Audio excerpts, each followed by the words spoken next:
you both wearing black? Did you just come from a funeral? No, Rose. We were singing backup for Johnny Cash.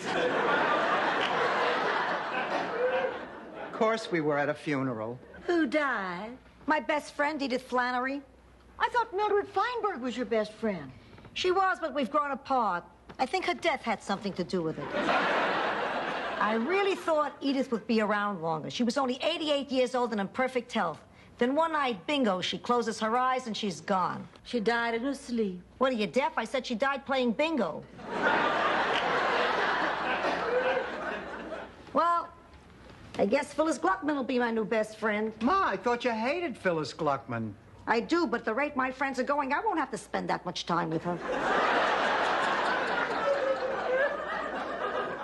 I think Sophia's really been shaken up by this. She's not the only one.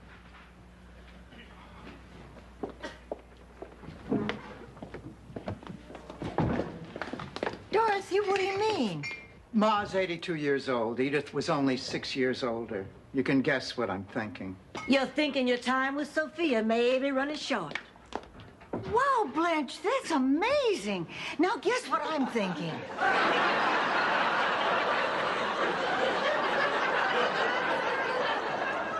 I was talking to Edith's daughter after the funeral. She had flown in from San Francisco.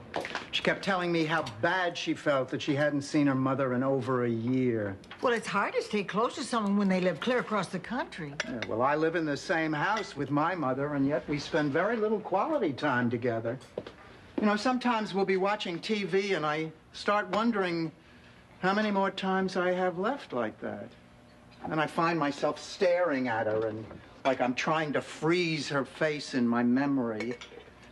Like I never want to forget one single line or wrinkle. And suddenly she'll turn to me and say, "Why are you staring at me? I've been wanting to pick my nose for the past half hour."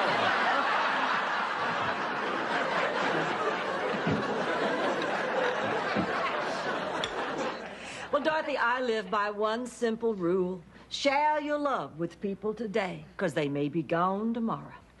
It's a beautiful sentiment, Blanche. Comes from dating a lot of traveling salesmen.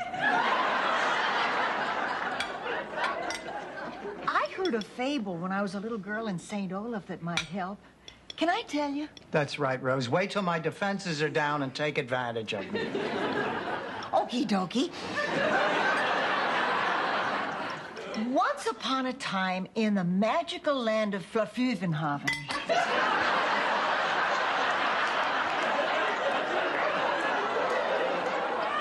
Lived Tunder, the mediocre tiger. He was called mediocre because there was nothing special about him. He wasn't talented, he wasn't smart, he wasn't rich, he wasn't handsome, he wasn't good at anything. If he also wore a bad toupee, she could be describing my Stanley. Anyway, it made Tunder's wife miserable that her husband was best known for being mediocre. I understand Marilyn Quayle feels the same way.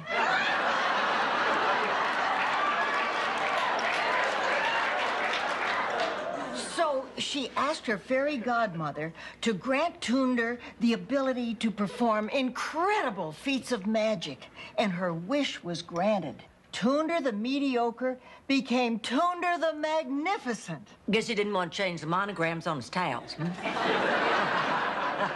Well, Tunder the tiger spent so much time performing that he didn't have enough time to spend with his wife. Well, she told him that she missed the time they had together when he was just mediocre. So Tunder used his magic only once more, and that was to make his powers disappear. And they lived happily ever after? No, actually, she got bored and ran off with Weisblatt the Weasel. That was Tunder's old business manager. But they lived happily ever after. What happened to Tunder? Oh, who cares, Blanche?